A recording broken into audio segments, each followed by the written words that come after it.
Most people who visit New Orleans for the first time describe the same feeling. Something is off. Not wrong exactly, just different in a way that takes a few hours to locate. The streets do not behave the way streets are supposed to. The architecture does not look like anything else in the American South. The directions people give you do not use north or south.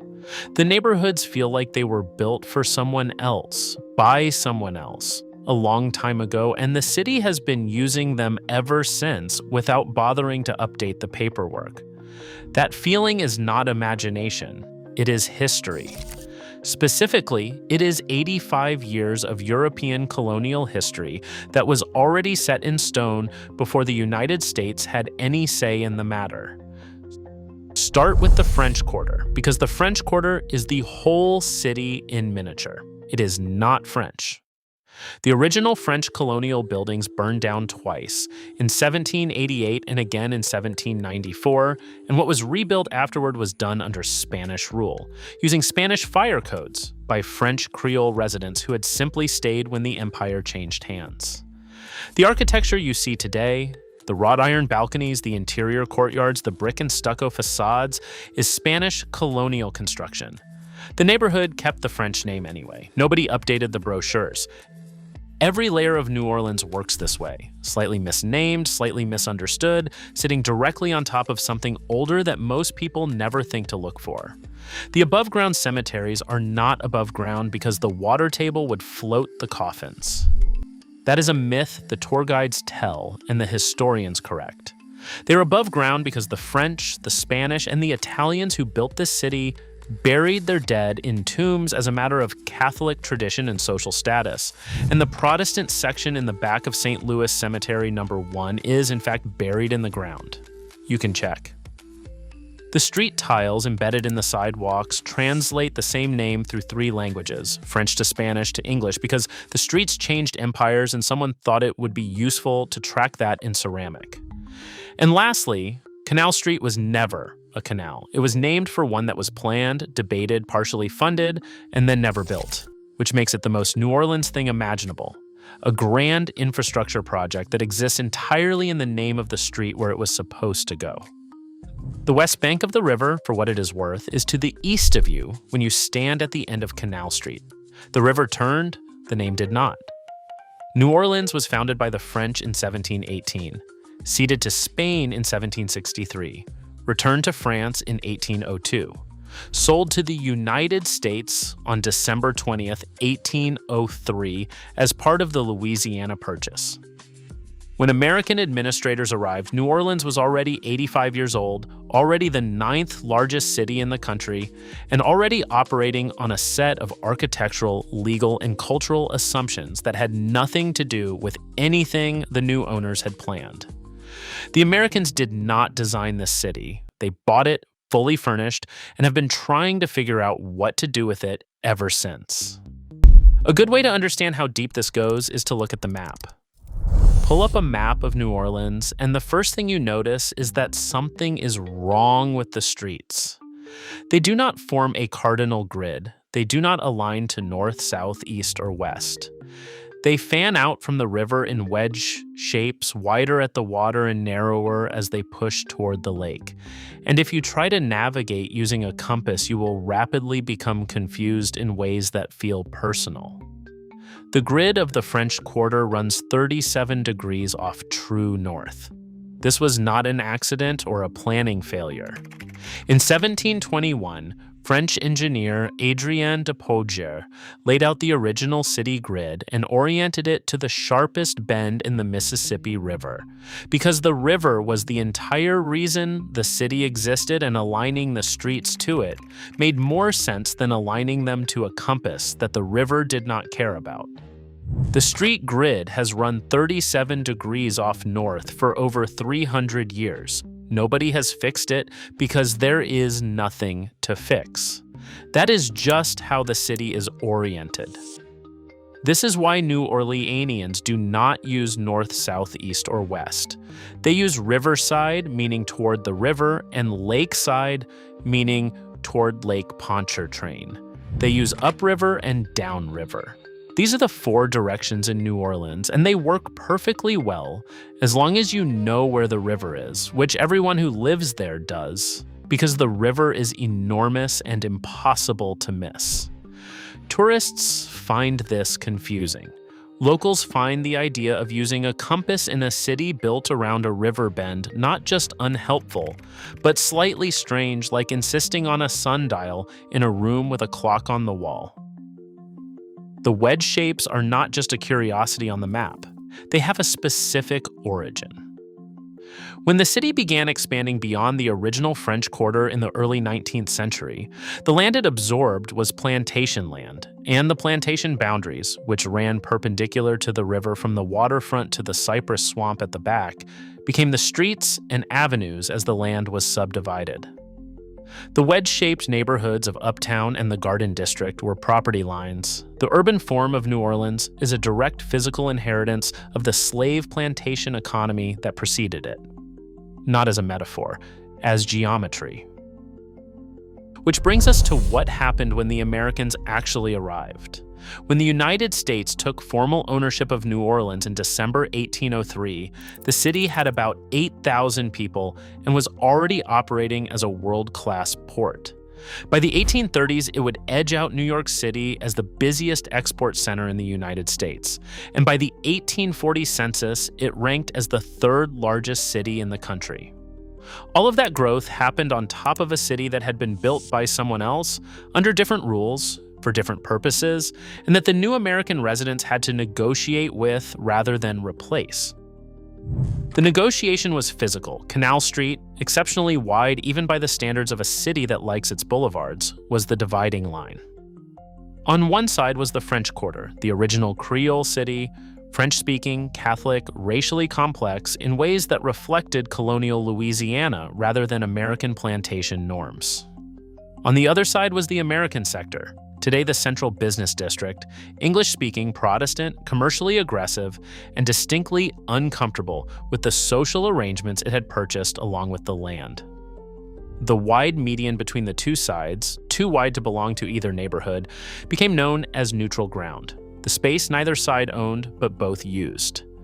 The term spread to every road median in the city and is still the word New Orleanians use today. Ask anyone in New Orleans what the median is called. They will say neutral ground without thinking about it. The Canal Street origin is 2 centuries old. The habit outlasted the conflict that created it by so long that most people using the term have never thought to ask where it came from. Canal Street was also a racial boundary in a city whose racial categories were already more complicated than the American binary could handle. New Orleans had, since the French colonial period, a substantial population of free people of color, gens de couleur libre, who owned property, ran businesses, and had legal standing with no equivalent in any other southern city. Just north of the French Quarter, the neighborhood that became the Treme had been built by this community since the late 18th century. The Treme is the oldest African-American neighborhood in the United States. Free people of color could acquire and own property there during an era when black property ownership was illegal or impossible almost everywhere else in the country.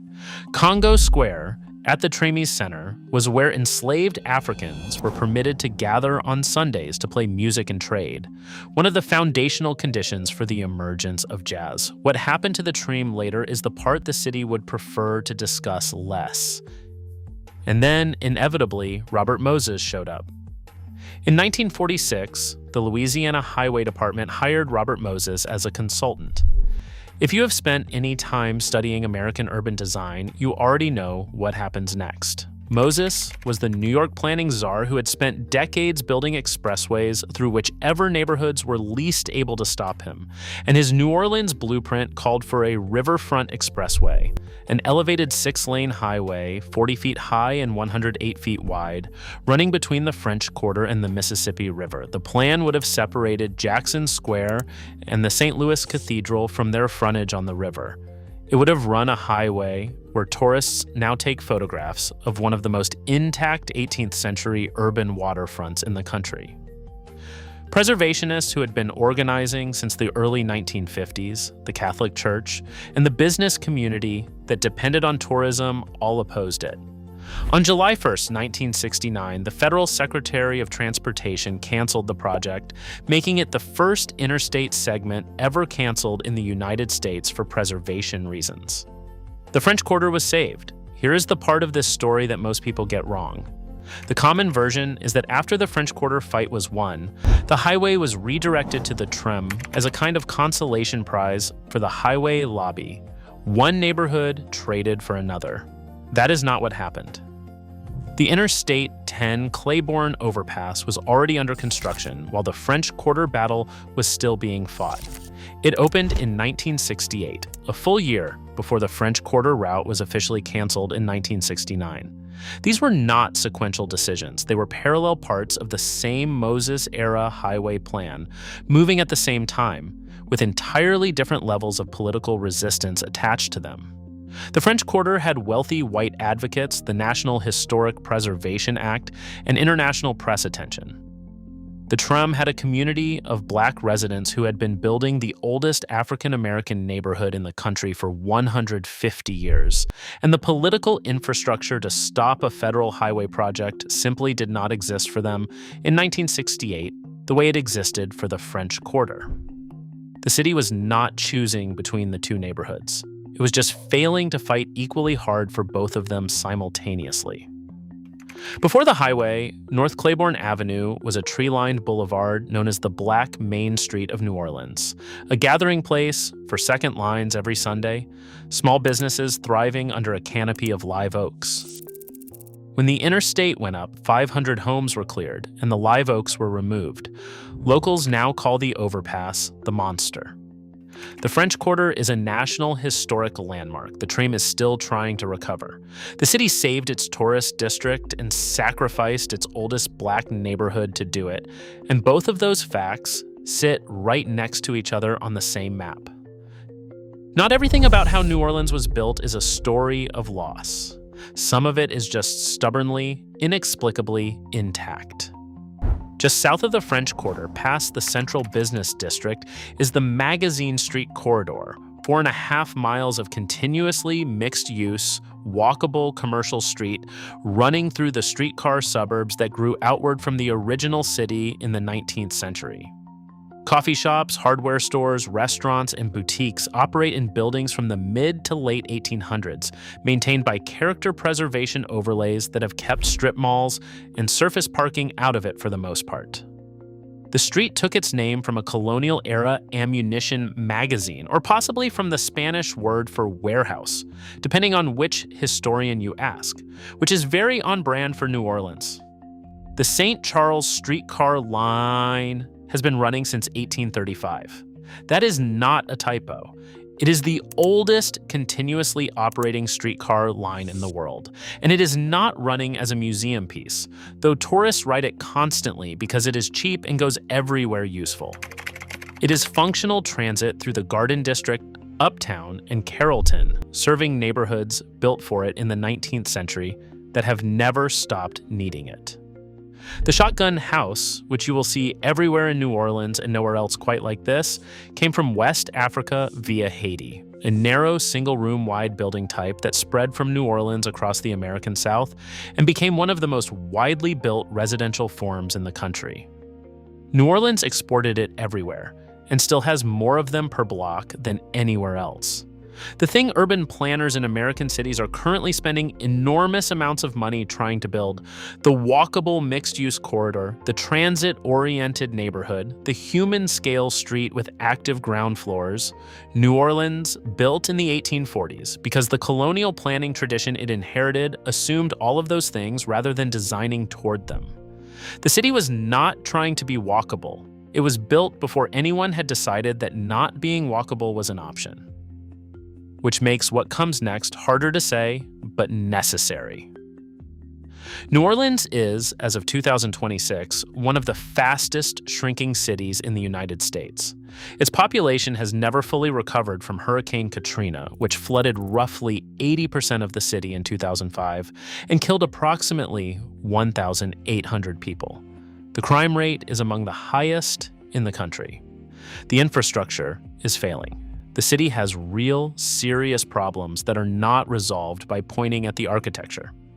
But here's the thing. Every city has a founding logic, a geographic or economic reason it exists, planning decisions that shaped its first generation of streets, cultural assumptions embedded in its earliest buildings. Most American cities were built by Americans, which means they reflect American assumptions, the cardinal grid, the common law, the Protestant relationship with public space, the car. New Orleans was built by people operating under entirely different assumptions, and those assumptions are still in the streets 300 years later. The grid runs 37 degrees off north because the river mattered more than the compass. The above-ground tombs are there because the French and Spanish buried their dead that way, and they built the city, so that is how the city buries its dead. The neutral ground on every road median carries a name from a border dispute between two neighborhoods that no longer exist in the form that created the conflict. The oldest African American neighborhood in the country is still there, still partially defined by a highway that was built through it in 1968, while a fight to save a different neighborhood was being won 1 mile away. The streetcar that has been running since 1835 is still running. The street tiles are still in the sidewalk, translating 3 empires in ceramic. You cannot relocate New Orleans. The food does not transfer. The music does not transfer. The specific combination of French and Spanish and West African and Caribbean and Catholic that produce this city cannot be reproduced somewhere with better drainage and lower flood risk. Which is probably why it is still here. Still strange, still serving beignets at 2 in the morning, while a brass band plays something that technically should not exist in the same country as the rest of what America sounds like. New Orleans does not feel American because it is not entirely, not at its foundation. It was already itself when the Americans showed up. It has remained itself ever since. That is either a miracle or a problem, depending on who you ask and what day it is.